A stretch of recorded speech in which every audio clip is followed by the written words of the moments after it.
with some early on chemistry issues, Maravich still... If you think I'll cross and take my mans out, just kill yourself. In the trenches, 40 on my hip, I had to fix my... What's good, YouTube? Know what I'm saying? It's your boy Kai, this your boy Jdot. We back with another video, y'all know what I'm saying? Today, y'all, bro, we got somebody y'all love, bro. Pistol Pete, bro. How good was Pistol Pete Maravich, really, bro? We know this man was tough, though, bro. Super. So, like, it's really like a no-brainer, you know what I'm saying? But we're gonna see how really good he was, so, shoot. Yeah, don't we kind of look like a comics?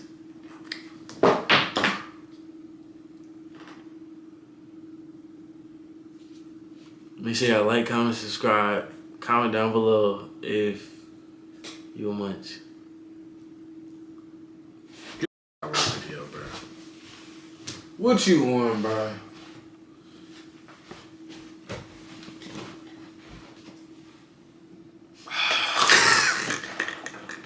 Anyway, y'all, bro. We finna get straight to this, y'all, know what I'm saying? Make sure y'all like, comment, subscribe, you know what I'm saying, if you're new, bro. You know what I'm saying? Subscribe to that for this one. We finna get straight to this tomorrow, bro. You just ruined the intro, bro.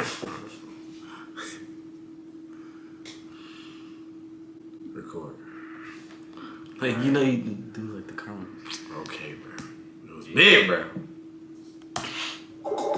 Whoa. Ooh. Kobe, go on. You trying to do this. Hang on, let me just skip this, bro. What the freak is this? Also known as Drip crazy. It's no secret that Maravich was a transcendent and quality basketball player. He like he ready to crash out. I'm not gonna lie, bro. It look like he make music or something. Oh, God, bro. Baby Tron looking at quality him. basketball player. But just how good was he exactly? Well, let's do this like we do with all other players in this series and take it back to the beginning of their career. Long before the Pistol had played a professional basketball game, Pete's father, Press, was hell-bent on making his son Pete into an NBA talent.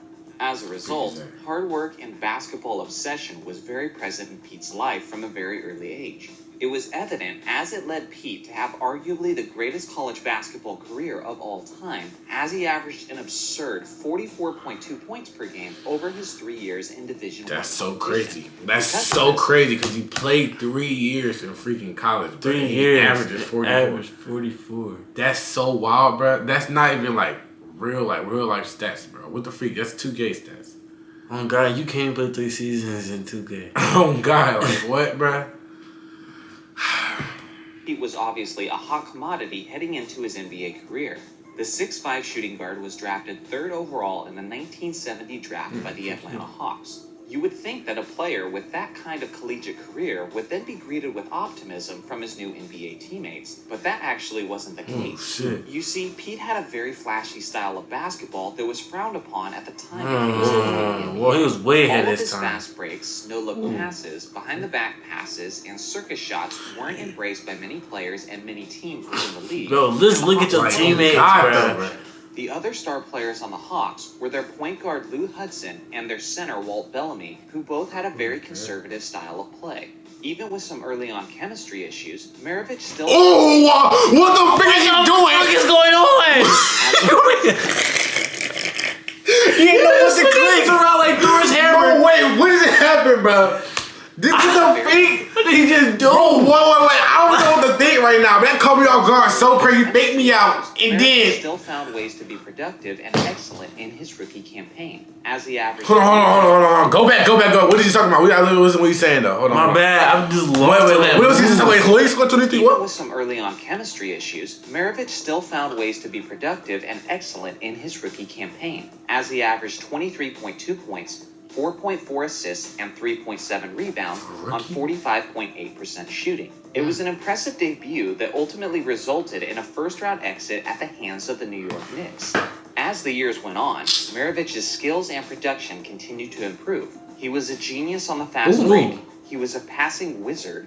He was likely the greatest ball handler at the time, and he was an absolute scoring machine as he could get a bucket in a multitude of ways. He was great at finishing in the paint. He had a reliable mid-range game, and he even had the range to score from 20 feet and beyond. During these years, the three-point line wasn't invented yet, but Maravich was without question one of the players who could have greatly benefited from the three-point shot. By his third year, he had broke out as an elite superstar in the NBA, as he was 5th in scoring and 6th in assists, as he averaged 26.1 points, 6.9 assists, and 4.4 rebounds on 44% shooting. In Maravich's first 4 years, he had established himself as a premier player, but the team still wasn't clicking. Whoa! We've never seen that highlight before, bro. Where the freak was that at the other videos, bro? What the freak was that? Player, but the team still wasn't clicking. What? The elite teams of the NBA, and the Hawks were ready to make some changes. Enter the New Orleans Jazz. The Jazz were a 1974 expansion team. They needed someone to help bring attention and excitement to their new franchise, so they traded 2 players and 4 draft picks to the Hawks to acquire Maravich. It comes as no surprise that the new expansion New Orleans Jazz offered little help to Maravich, and despite his fantastic numbers, they never made the playoffs during those years. Nah, bro, because if you really had a good team around him, bro, oh my God, bro. Mm-hmm. You know how crazy that would be, bro? He probably had like 30 assists or something. Oh, me. The way, bro. Like, the way what? He passed, bro. 30 assists, 30 points or something. Like, what, bro? Talented support didn't stop Maravich from putting on a strong display with the Jazz right as he was entering the prime of his career. In Pete's 3rd year with the Jazz, he had the best season of his career as he led the league in scoring for the 76-77 season at 31.1 points per game. What makes this even more impressive is that this was the first season after the NBA and ABA merger, meaning the competition was stronger. Wait, hold on. Go back real quick. 76. What the? After the NBA and ABA merger, meaning the competition was stronger and the league was jam-packed with fantastic scorers that year. Despite competitors like Kareem Abdul-Jabbar, Billy Knight, David Thompson, George Gervin, Bob McAdoo, Rick Barry, Bob Lanier, and Julius Erving, Pete Maravich was still by far the leading scorer that season, with nearly a 5-point lead in his average ahead of the nearest scorer. The highlight of that year was when the Pistol dropped 68 points on the New York Knicks. At the time, it was the most points ever scored by a guard in NBA history. Wait, how many? 68. Of that year was when the Pistol dropped 68 points on the New York Knicks. At the time, it was the most points ever scored by a guard in NBA history. Right, Remember, this was probably would have had a 100. no 3-point line, and this guard dropped 68 points. With the distance he had on many of his shots, he easily would have scored into the 70s if he had a 3-point line. This also makes you wonder how many points he would have averaged that season and in his career if many of his baskets were worth 3 points instead of 2 points. Super crazy. Maravich was a force, but unfortunately, due to some consistent knee issues, Pete's career was cut very short.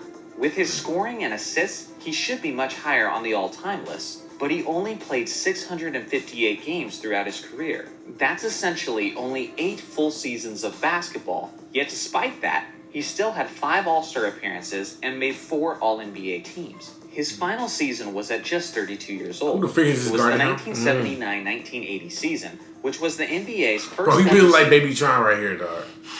There's no bro, what? 3-point shot.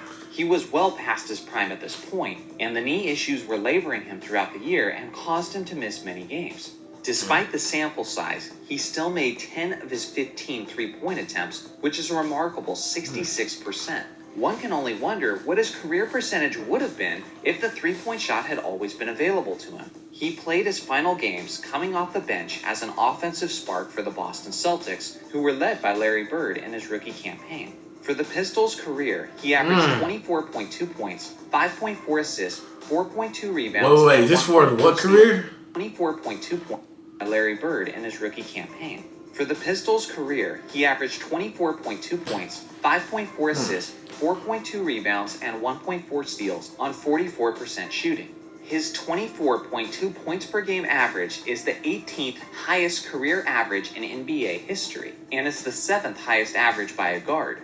This man's career was quite short, but it still left quite an impression on many other greats. All-time legend Elgin Baylor said this of Maravich: "Oscar Robertson was the best guard I've ever played against. Jerry West was the best I've ever played with. Pete was the best I've ever seen." Years after his retirement, Maravich did lots of soul-searching before giving his life to Christ and becoming a Christian. Just a few years before his death, Maravich said, "I want to be remembered as a Christian, a person that serves Jesus to the utmost, not as a basketball player."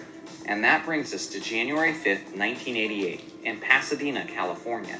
At Pete's church, he was playing a pickup game with his friends when he collapsed and died due to a heart defect. He was only 40 years old, and he was playing the game he loved. So just how good was Pete Maravich really? Well, he was one of the hardest workers ever, one of the greatest passers, one of the greatest ball handlers, and one of the greatest scorers, which altogether makes him one of the greatest guards of NBA history. Let me know in the comments section where you rank Pete Maravich among the greatest guards of all time. Who's he better than, and who's better than him? Make sure to like and subscribe for more NBA content, and I'll see you. God, y'all go ahead. Let us know what you just said right there. Like everything he said, we said the same thing. Y'all think like who y'all think he's better than, bro? No cap, bro. Cause he's a real life bucket. Like I would love to be on the team with Pistol Pete. This is comparison to like this generation of basketball. More like me. But make sure y'all like, comment, subscribe, and all that, y'all. My bad, man. I don't know what's comparison. I really don't know, y'all. Don't let us know. Like, who y'all think? I really don't have nobody in mind, bro.